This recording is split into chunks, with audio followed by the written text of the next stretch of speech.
Assalamualaikum warahmatullahi wabarakatuh. Perkenalkan, nama saya Erlian Biancana, absen 14. Di sini saya akan membahas tentang bab 14, yaitu evaluasi program. How did we do? Apa yang kita lakuin sebagai public relation di tahap ini? Jadi di tahap ini itu peran PR atau humas itu mengadakan penelitian terhadap hasil-hasil dari program kerja atau aktivitas humas yang telah dilaksanakan, termasuk juga kayak mengevaluasikan teknik-teknik manajemen dan komunikasi yang telah dipergunakan. Nah, karena ngebahas evaluasi program, apa sih evaluasi itu secara umum? Jadi evaluasi itu adalah suatu proses penilaian berdasarkan standar dan tujuan. Lalu apa sih yang dimaksud dengan evaluasi public relation? Jadi evaluasi public relation itu merupakan suatu proses penilaian keberhasilan suatu program yang telah dilakukan yang berhubungan dengan suatu kelompok tertentu untuk mencapai tujuan tertentu. Nah, karena meningkatnya minat terhadap evaluasi ini juga diiringi dengan perkembangan pesat literatur pendukungnya. Contohnya aja seperti Sage Publication. Ini kan Sage Publication ini kan menjadi penerbit buku dan jurnal terbesar kan. Nah, akhirnya Sage Publication ini mencurahkan pada bidang riset secara umum. Lalu pada tahun 1990 dimulai dengan publikasi 2 buku yang membahas cara menggunakan riset secara umum dalam program public relation. Nah, makin juga banyak perusahaan yang memasukkan evaluasi dalam tawaran layanan mereka. Jadi selanjutnya itu ada proses riset evaluasi. Nah, proses riset evaluasi merupakan proses perencanaan, implementasi, dan dampak. Riset evaluasi digunakan untuk menunda dan menjustifikasi keputusan untuk membujuk seseorang untuk mendukung atau tidak mendukung sesuatu. Riset evaluasi ini dilakukan untuk mendapatkan informasi secara objektif. Nah, riset evaluasi itu dipakai untuk mempelajari apa yang terjadi dan mengapa, bukan untuk membuktikan atau melakukan sesuatu. Menurut Rossi dan Freeman menjelaskan beberapa pernyataan dasar dalam evaluasi ini, yaitu yang pertama itu ada konseptualisasi dan desain program. Nah, itu kayak apakah program itu didesain sesuai dengan tujuan yang dimaksud, apakah ada dasar rasional, sama apakah peluang keberhasilannya sudah maksimal. Dan yang kedua itu ada monitoring dan akuntabilitas implementasi program, kayak apakah program sudah menjangkau populasi atau target sasaran, itu kayak gitu. Terus yang ketiga itu ada penilaian utilitas program dan dampak dan efisiensinya. Ini tuh seperti kayak apakah program ini efektif dalam mencapai tujuan. Terus manajer program menggunakan pseudo research atau riset semu karena 3 alasan. Yang pertama itu politik organisasional. Jadi riset ini digunakan hanya untuk mendapatkan kekuasaan, menjustifikasi keputusan, atau sebagai kambing hitam. Yang kedua itu ada promosi layanan. Riset semu ini dilakukan untuk memberi kesan kepada klien atau calon klien bahwa layanannya canggih, modern, atau luas. Dan yang ketiga itu ada kepuasan personal. Nah, riset ini dilakukan sebagai aktivitas memuaskan ego untuk mengikuti mode atau memamerkan keahlian. Berikut ini ada beberapa langkah dasar dari proses evaluasi. Yang pertama itu membangun kesepakatan tentang kegunaan dan tujuan evaluasi. Jadi tanpa kesepakatan, riset seringkali hanya menghasilkan banyak data, tetapi tidak terpakai dan seringkali tidak berguna. Yang kedua itu ada manajemen komitmen dan evaluasi dan susunan dasar-dasar riset untuk program. Nah, jadi evaluasi tidak bisa ditambahkan sembarangan. Jadi masukkan riset ke dalam keseluruhan program. Yang ketiga itu ada bangun konsensus tentang penggunaan program riset evaluasi di dalam departemen. Jadi praktisi yang masih menganggap PR sebagai sesuatu yang tidak ada bentuknya harus dimasukkan ke upaya pembangunan konsensus. Mereka harus menerima konsep riset evaluasi sebelum dilakukan dan harus yakin bahwa riset tidak menggantikan pelajaran dan wawasan yang diperoleh dari pengalaman.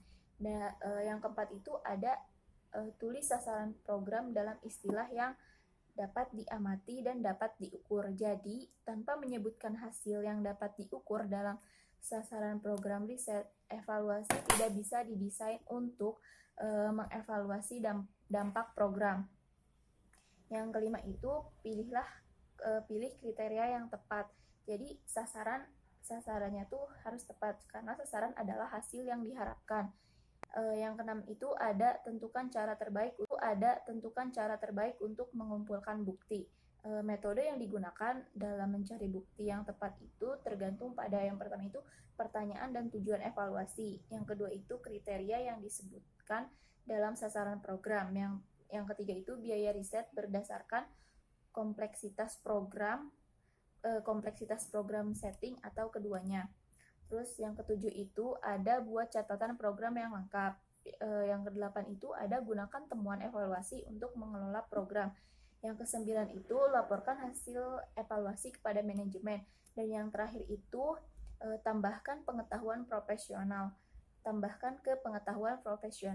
Berbagai pengetahuan yang diperoleh dari riset yang relevan inilah yang membedakan praktik profesional dari praktik teknis yang dilakukan di dalam PR. Evaluasi program merupakan suatu proses menyediakan informasi yang dapat dijadikan sebagai pertimbangan untuk menentukan tujuan yang akan dicapai. Evaluasi program juga merupakan proses yang sistematis dan berkelanjutan untuk mengumpulkan, mendeskripsikan, menginterpretasikan, dan menyajikan informasi untuk dapat digunakan sebagai dasar membuat keputusan, menyusun kebijakan, maupun menyusun program selanjutnya. Evaluasi program humas bagi humas sendiri bermanfaat untuk menghindari kesalahan yang berulang-ulang, pekerjaan lebih terkonsentrasi, penentuan estimasi biaya ataupun sumber daya manusia, serta waktu lebih efisien. Tahapan evaluasi dibagi dalam 3 tingkatan. Yang pertama, ada preparation evaluation, yaitu menilai kecukupan informasi yang melatar belakangi sebuah program humas. Lalu yang kedua, ada yang namanya implementation evaluation. Nah, itu menghitung jumlah pesan yang muncul di media. Yang terakhir ada impact evaluation, yaitu mengetahui apa yang bisa dipelajari publik dari program yang sudah dijalankan. Kesalahan paling umum dalam evaluasi program adalah mengganti pengukuran dari suatu level ke pengukuran level lainnya. Kriteria dan metode persiapan dilakukan dan dicatat secara sistematis, serta bercukupan informasi untuk merencanakan program, mengkaji organisasi dan ketetapan program, serta strategi dan taktik peran. Metode persiapan, analisis isi materi, pidato, presentasi, dan lain-lain untuk mengevaluasi seberapa dekat program terencana, menilai kaitan pesan dan elemen program lain. Kriteria dan metode implementasi. Pertama, mencatat distribusi berapa banyak news release, berita, dan lain-lain yang telah dihasilkan dan distribusikan. Yang kedua, jumlah pesan yang ditempatkan di media, menentukan apakah publik mempunyai kesempatan untuk mendapatkan pesan atau tidak. Yang ketiga, layanan khusus melacak publisitas di media cetak untuk memonitor krisis atau berita baru lainnya. Yang keempat, menyimpan arsip clipping untuk mempraktikkan pengawasan media dan mempelajari isu yang relevan tentang organisasi mereka. Yang kelima, menentukan beberapa banyak dalam publik sasaran yang menerima pesan program. Kriteria dan metode persiapan. Penilaian dampak menengah akan monitor kemajuan ke arah sasaran dan tujuan saat program masih diimplementasikan. Lalu penilaian dampak sumatif memberikan bukti kesuksesan atau kegagalan dalam mencapai tujuan yang direncanakan. Saya Hasa Mardiah. Selanjutnya ada langkah penilaian dampak. Langkah penilaian dampak terbagi menjadi 4 bagian. Yang pertama, meneliti apa yang telah dipelajari program. Yang kedua, pengukuran jumlah orang yang mengetahui isi pesan dan mengukur seberapa banyak orang yang memahami isi pesan yang kita sampaikan. Yang ketiga, ada jumlah orang yang mengubah sikapnya setelah kita sampaikan pesan tersebut. Dan keempat, jumlah orang yang mengubah sikap atau langsung bertindak sesuai yang kita inginkan atau sesuai dengan isi pesan yang telah kita sampaikan. Selanjutnya ada kriteria dan metode penilaian. Pengukuran perilaku membutuhkan kombinasi keahlian riset dan keahlian untuk mendapatkan bukti yang valid sebagai bahan evaluasi dan berusaha tidak mempengaruhi mereka yang sedang melakukan observasi. Program PR biasanya mendesain untuk meningkatkan jumlah orang yang mengulangi atau pertahankan perilaku yang diharapkan. Evaluasi harus mencakup pengukuran yang terkadang berlanjut dan membutuhkan waktu berbulan-bulan sampai bertahun-tahun. Evaluasi kesuksesan program dalam mengubah perilaku jangka panjang membutuhkan observasi yang lama untuk mendokumentasikan dampak program. Tujuan program mengemukakan kriteria evaluasi sumatif yang tepat. Evaluasi harus sampai ke level ini, sebab kemungkinan beberapa atau banyak dari hasil yang menengah akan mungkin muncul, tetapi tujuan program tidak tercapai. Saya akan menjelaskan model piramida riset PR. Model piramida riset PR ini dikemukakan oleh G. McNamara, yaitu seorang profesor komunikasi publik di University of Technology Sydney, Australia. Piramida riset PR ini dibagi menjadi 3 tahapan pengukuran. Yang pertama yaitu input, output, dan juga hasil. Di mana pada dasarnya, kegiatan pengukuran ini sejalan dengan proses kerja seorang PR yang mengidentifikasi proses dari awal hingga akhir tahapan yaitu evaluasi akhir. Selanjutnya saya akan menjelaskan bagian-bagian yang berada dalam piramida model riset PR ini. Yang pertama itu ada input. Di dalam input terdapat 5 bagian. Yang pertama yaitu apa yang mereka butuhkan atau inginkan. Ini dapat diukur dengan cara melalui observasi, data sekunder, dan forum online. Yang kedua yaitu bagaimana audiens sasaran memilih untuk menerima informasi. Di sini bisa diukur dengan cara paper akademik, umpan balik, wawancara, dan kelompok fokus. Kemudian yang ketiga yaitu ketepatan medium yang dipilih. Ini dapat diukur dengan studi kasus dan wawancara. Selanjutnya yang keempat yaitu ada ketepatan isi pesan. Ini dapat diukur dengan umpan balik dan tes keterbacaan. Yang kelima yaitu kualitas presentasi pesan. Ini dapat diukur dengan analisis pakar, review rekan, umpan balik, dan penghargaan. Sebelum saya lanjut, kalian yang ingin melihat piramida riset PR ini bisa dilihat di halaman 434 di buku Effective Public Relation. Oke, sekarang yang bagian kedua yaitu output. Di dalam output ini terdapat 7 bagian. Yang pertama yaitu jumlah pesan yang dikirim. Itu dapat diukur dengan statistik distribusi dan posting halaman web. Yang kedua yaitu jumlah orang yang menerima pesan. Ini dapat diukur dengan hadirin acara, kunjungan web, dan download. Yang ketiga yaitu jumlah pesan di media. Ini dapat diukur dengan monitoring media. Yang keempat yaitu jumlah dan tipe pesan yang menjangkau audiens sasaran. Ini dapat diukur dengan analisis media. Kemudian yang kelima yaitu jumlah orang yang memperhatikan pesan. Itu dapat diukur dengan mekanisme respon. Yang keenam yaitu jumlah orang yang mempertahankan pesan. Ini dapat diukur dengan eksperimen, kelompok fokus, survei mini. Yang ketujuh ada jumlah orang yang memahami pesan. Ini dapat diukur dengan kelompok fokus, wawancara, penurunan keluhan, dan eksperimen.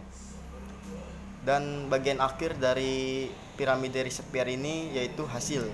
Hasil dibagi menjadi 2. Yang pertama yaitu jumlah orang yang mengubah sikap. Ini dapat diukur dengan kelompok fokus, survei sasaran, dan studi reputasi.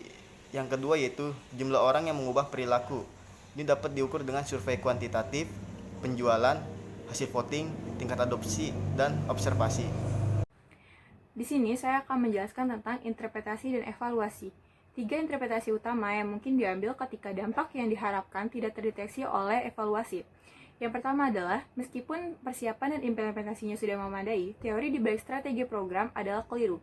Jadi kegagalan ini dicirikan oleh gagasan umum bahwa memberitahu pandangan kami akan menghasilkan kesepakatan. Kedua, jika teori yang menjadi pedoman program itu berguna, maka ketiadaan dampak mungkin disebabkan oleh kegagalan program. Kesalahan yang dibuat ketika menyiapkan atau mengimplementasikan program. Yang terakhir, mungkin bahwa program berhasil di segala hal, tetapi metode evaluasinya tidak mendeteksi dampak dari program tersebut. Yang selanjutnya ada rekomendasi untuk meningkatkan kemungkinan bahwa riset akan menjadi bagian terpenting atau bagian sentral dalam sebuah manajemen. Yang pertama ada menunjukkan bagaimana temuan riset berhubungan dengan kebijakan dan praktik penggunaan sebelum mendiskusikan lebih panjang. Lalu yang kedua ada mempertahankan partisipasi yang sering dan langsung dengan penggunaan potensial dan stakeholder lainnya sepanjang riset. Yang ketiga ada membatasi temuan riset. Simpan temuan riset ini untuk setting dan laporan di lain waktu. Kemudian yang selanjutnya laporan implikasi secara logis dan didukung oleh data. Yang kelima, gunakan periset dengan integritas dan kredibilitas yang sudah teruji. Yang selanjutnya, kemudian gunakan desain riset dan metode tersebut sesuai dengan dasar ilmiah dan kredibilitas yang baik. Selanjutnya, tekanan informasi yang lebih menguatkan ketimbang yang bertentangan dengan ekspektasi penggunaan dan kerangka referensi. Kemudian, dapatkan dukungan dari manajer dalam melakukan pertimbangan. Jadi ketika kita melakukan pertimbangan yang serius, gunakan apa yang telah dipelajari dari riset. Selanjutnya yang ke-9, luangkan waktu untuk membujuk pengguna potensial agar mau mempertimbangkan dan memahami temuan dan membantunya mengaplikasikan yang telah dipelajari tersebut. Yang terakhir, lakukan riset dan gunakan temuan secara etis dan bertanggung jawab. Segitu saja yang bisa disampaikan oleh kelompok kami. Kurang lebihnya mohon maaf. Wassalamualaikum warahmatullahi wabarakatuh.